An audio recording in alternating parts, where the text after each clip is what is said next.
Hello everyone, आप देख सकते हैं हम माइक्रोसॉफ्ट एक्सेल को स्टार्ट कर रखे हैं। माइक्रोसॉफ्ट एक्सेल की आज की इस क्लास में मैं आपको पढ़ाने वाला हूं एक्सेल की शॉर्टकट्स की के बारे में। ठीक है, माइक्रोसॉफ्ट एक्सेल की शॉर्टकट्स की में आप देख सकते हो कि मैंने एक शॉर्टकट की यहाँ पे राइट कर रखा है। लिखा है यहाँ पे alt plus H plus B plus A यहाँ पे। ठीक है, और इस शॉर्टकट की का उपयोग हम लोग करते हैं किसी भी सेलेक्टेड सेल को बॉर्डर देने के लिए। जैसे फॉर एग्जांपल आप देखो यहाँ पे मैंने कुछ डेटा को राइट कर रखा है। ठीक है, इस राइट किए गए डेटा पे अगर मुझे बॉर्डर को अप्लाई करना है, सिंपल है, अपने कीबोर्ड में से अल्ट के साथ एच प्लस बी और प्लस ए का उपयोग करूंगा तो इस टेक्स्ट को बॉर्डर लग जाता है। ठीक है, मैं अभी कीबोर्ड से अल्ट बटन को प्रेस कर दिया हूँ, एच को एक बार प्रेस करूंगा, इसके बाद बी को प्रेस करता हूँ, इसके बाद ए को प्रेस कर देता हूँ। आप देख सकते हो यहाँ पे कि इस सेल को बॉर्डर यहाँ पे लग चुका है। देख लो आप यहाँ पे बॉर्डर प्रॉपरली यहाँ पे डिस्प्ले हो चुका है। ठीक है, तो कोई ज़रूरी नहीं है कि ये टेक्स्ट यहाँ पे राइट होगा तभी बॉर्डर लगेगा। आप किसी भी एरिया में बॉर्डर जहाँ पे भी यूज करना चाहते हो जस्ट उस एरिया को सेलेक्ट कर लीजिए और इस शॉर्टकट का उपयोग कर दीजिए। अल्ट के साथ यहाँ पे एच बटन को दबाओ, इसके बाद बी को प्रेस कर दो और फिर ए को प्रेस कर दो। आप देखो यहाँ पे भी बॉर्डर यहाँ पे लग चुका है। तो जिस एरिया में आपको बॉर्डर यूज करना है ना, वहाँ पे केवल आप इस शॉर्टकट का उपयोग कर दो, अल्ट एच बी और क्या ए का। ठीक है, नीचे भी एक शॉर्टकट मैंने यहाँ पे राइट कर रखा है, देख सकते हो इसमें राइट किया गया है alt plus H plus B plus N. Same ही है, बस यहाँ पे एन राइट कर दिया गया है। तो इसका मतलब होता है नन बॉर्डर। ठीक है, यानी कि बॉर्डर को आप हटाना, नो बॉर्डर भी कह सकते हो आप इसे। इसका मतलब होता है कि आप बॉर्डर को यहाँ से हटाना चाहते हो। तो सिंपली जिस एरिया से बॉर्डर को हटाना होता है उस एरिया को हमें सिलेक्ट करना पड़ता है। ओके, सेलेक्ट करने के बाद आपको सेम यहाँ पे शॉर्टकट का यूज करना है, अल्ट के साथ एच, इसके बाद बी और फिर आपको एन प्रेस करना होता है। जैसे ही एन बटन को प्रेस करोगे आप देख सकते हो इस सेल से बॉर्डर यहाँ पे हट चुका है। इसी तरीके से इस डेटा पे लगे हुए बॉर्डर को मुझे अगर हटाना है तो सिंपल अपने कीबोर्ड से अल्ट बटन को दबाओ, इसके बाद एच को दबा दो, इसके बाद आप यहाँ पे वी को प्रेस करो और फिर एन को प्रेस कर दीजिएगा। सिंपली आप देख सकते हो कि इस टेक्स्ट पे जो भी बॉर्डर लगा हुआ था, यानी कि सेल के ऊपर जो भी बॉर्डर लगा हुआ था, वो सारा का सारा बॉर्डर यहाँ से रिमूव हो चुका है। ओके, आई होप आपने देखा कि माइक्रोसॉफ्ट एक्सेल का फर्स्ट शॉर्टकट, ठीक है, आज की इस वीडियो का आप लोग को समझ में आ गया होगा। Alt plus H plus B plus A और प्लस यहाँ पे ए का उपयोग आप बॉर्डर को लगाने के लिए यहाँ पे कर सकते हो और इस शॉर्टकट का उपयोग बॉर्डर को हटाने के लिए कर सकते हैं। आइए यहाँ पे आगे देखते हैं। तो अगला यहाँ पे आप देख सकते हो कि मैंने एक यहाँ पे शॉर्टकट राइट किया है, यानी कि एक की का नाम लिखा है केवल अल्ट की। अल्ट की का क्या उपयोग है? अल्ट की का उपयोग माइक्रोसॉफ्ट एक्सेल में बहुत ही काफ़ी यूजफुल है। आप इसका उपयोग बहुत जगह पे कर सकते हो। आपको बता दें, इधर ये सारा कुछ आप देख सकते हो, जो इसमें फाइल मेनू है आपका, यहाँ पे होम टैब, इंसर्ट। ठीक है, अगर सपोज दैट मुझे किसी भी टैब को सेलेक्ट करना होता है तो मुझे अपने कीबोर्ड में से केवल अल्ट बटन को प्रेस करना होता है और जैसे मैं अल्ट बटन को प्रेस करूंगा आप देखिएगा सभी के शॉर्टकट्स यहाँ पे हाईलाइट हो जाते हैं।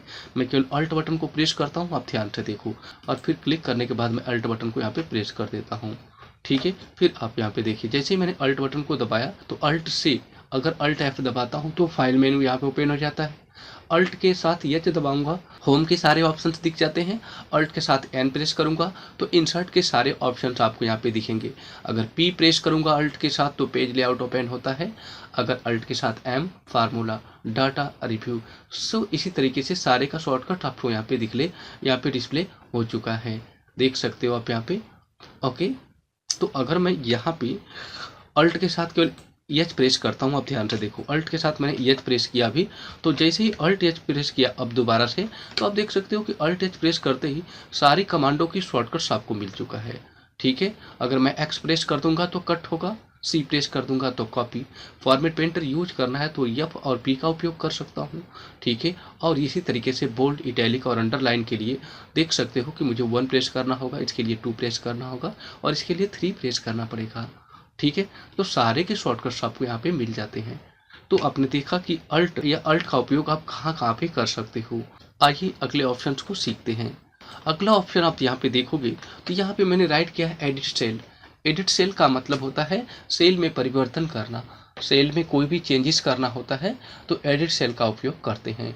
अब ध्यान से आप देखो, इसकी ब्रैकेट में एक शॉर्टकट भी मैंने राइट किया है F2। यहाँ पे आप देखोगे तो 254 यहाँ पे आंसर आपको दिख रहा है। अच्छा, क्यों दिख रहा है? क्योंकि यहाँ पे मैंने 21 और 23 का यहाँ पे एडिशन निकाल रखा है। ठीक है, अगर मुझे ये देखना है कि मैंने कौन सा फार्मूला यहाँ पे यूज किया है तो मैं एडिट सेल कर सकता हूँ। एडिट करने के लिए या तो इसके ऊपर डबल क्लिक कर दो, तो भी आप देखोगे कि एडिट करने का ऑप्शन मिल गया है। क्या इसमें फार्मूला आपने लगाया था वो फार्मूला भी यहाँ पे दिख गया है। फार्मूला क्या लगा है? इक्वल टू सम, ठीक है, E7 प्लस F7।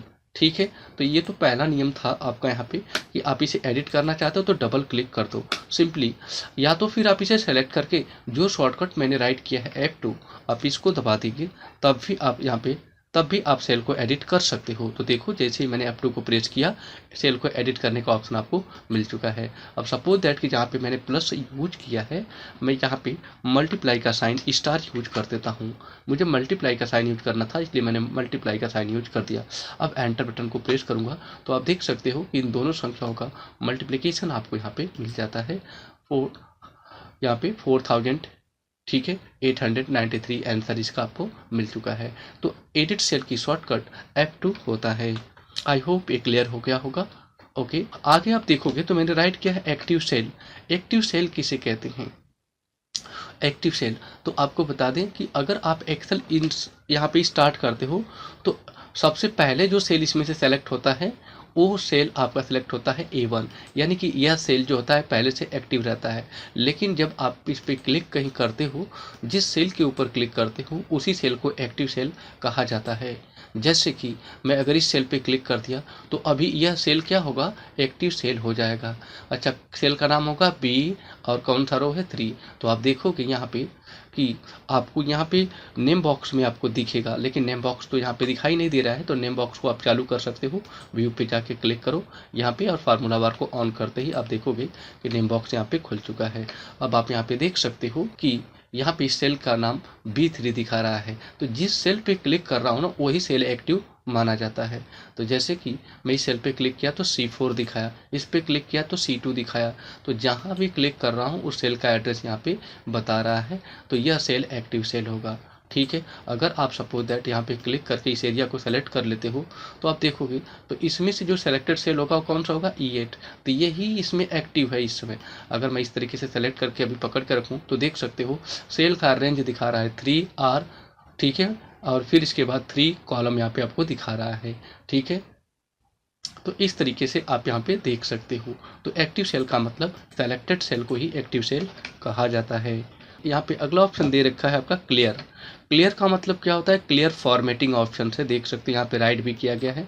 फॉर्मेटिंग किसे कहते हैं? सपोज दैट कि जो मैंने टेक्स्ट राइट किया है जैसे कि नेम, एज, मार्क्स और ये सब, मैं इसे सेलेक्ट कर लेता हूँ और मैं कोई भी इसे फॉर्मेटिंग दे देता हूँ। फॉर्मेटिंग देने के लिए मैं होम टैब पे क्लिक करता हूँ और यहाँ पे जाऊँगा। सपोज दैट कि मैंने इसको एक कलर ही यहाँ पे प्रोवाइड कर दिया, इसके बाद मैंने इसे बोल्ड कर दिया हो, इसकी साइज को थोड़ा इंक्रीज कर दिया होगा, तो आप देख सकते हो कि कुछ इस तरह की फॉर्मेटिंग इस टेक्स्ट को लग चुका है। मुझे इसकी पूरी की पूरी फॉर्मेटिंग को ही क्लियर करना है, नहीं हटाना है। तो हाउ टू क्लियर फॉर्मेटिंग कैसे कर सकते हो? सेलेक्ट करके रखो आप यहाँ पे, आप ठीक होम टैब के अंदर ही जाओगे और राइट इन हैंड साइड में यानी कि दाहिने साइड में आप देखोगे क्लियर नाम का एक ऑप्शन आपको मिल जाता है। सिंपली आप क्लियर यहाँ पे फॉर्मेट्स पे क्लिक कर दोगे तो क्लियर फॉर्मेट यानी कि फॉर्मेट क्लियर हो चुका होगा। जैसे ही क्लिक करोगे आप इस पर फॉर्मेट हो जाएगा। मैं क्लियर फॉर्मेट के ऊपर क्लिक करता हूँ। अब ध्यान से देखो, क्लियर फॉर्मेट करते ही सारे टेक्स्ट की फॉर्मेटिंग, जो मैंने इसकी साइज इंक्रीज किया था, इस पर कलर लगाया था, सारा का सारा कुछ आप देख सकते हो यहाँ से हट चुका है, यानी कि क्लियर हो चुका है, यानी कि हट गया है। अगर इसमें से किसी सेल के डेटा को डिलीट करना है तो सिंपल आप क्या कर सकते हो, आप इसी में ऑप्शन आपको देखोगे तो यहाँ पे दिया होगा क्लियर कंटेंट, जो सेलेक्टेड है वो कंटेंट क्लियर हो जाए यानी कि डिलीट हो जाएगा। क्लिक करूँगा, आप देख सकते हो यहाँ से डिलीट हो चुका है। सिंपल दूसरा तरीका है, सेलेक्ट करने के बाद डिलीट कर दो, डिलीट बटन दबा दोगे केवल यहाँ पे, तब भी सेल का डेटा डिलीट हो जाएगा। बात समझे? तो इस तरीके से फॉर्मेटिंग को क्लियर किया जा सकता है। ओके, सो इस प्रकार से आप क्लियर फॉर्मेटिंग ऑप्शन का उपयोग कर सकते हो। अगला ऑप्शन दिया है हाउ टू इंसर्ट कॉलम। देख सकते हो यहाँ पे मैंने कुछ डेटा राइट किया है, जैसे कि नेम के नीचे नेम है, एज के नीचे एज है, मार्क के नीचे यहाँ पे मार्क राइट किया है। मुझे बीच में एक कॉलम यहाँ पे इंसर्ट करना है, क्लास ही लिखना चाहता हूँ। चलो ठीक है, मैं क्लास लिखना चाहता हूँ, इसलिए मुझे एक कॉलम यहाँ पे चाहिए। तो सिंपली इस कॉलम को सेलेक्ट कर लो और केवल शॉर्टकट उपयोग कर दो आप यहाँ पे इंसर्ट कॉलम के लिए। कंट्रोल को प्रेस करके प्लस बटन का उपयोग कर दीजिएगा। आप सिंपली देख सकते हो कि कॉलम यहाँ पे मिल चुका है। फिर से कंट्रोल प्लस दबाऊंगा तो एक और कॉलम यहाँ पे इंसर्ट हो जाता है। ठीक है, अगर कंट्रोल प्लस से यहाँ पे कॉलम इंसर्ट हो सकता है तो कंट्रोल माइनस से डिलीट हो सकता है। सो कंट्रोल माइनस बटन को प्रेस करूँगा तो देखो कॉलम डिलीट भी हो चुका है। अब एक बार फिर से प्रेस करूँगा तो ये दूसरा कॉलम भी यहाँ पे डिलीट हो जाएगा। ओके, आई होप आप लोग को वीडियो अच्छी लगी होगी। ठीक है, सो वीडियो अच्छी लगी हो तो प्लीज़ चैनल को सब्सक्राइब कर दीजिए, साथ में बेल आइकन को हिट कर दीजिएगा। Okay, thanks for watching this video, see in the next video.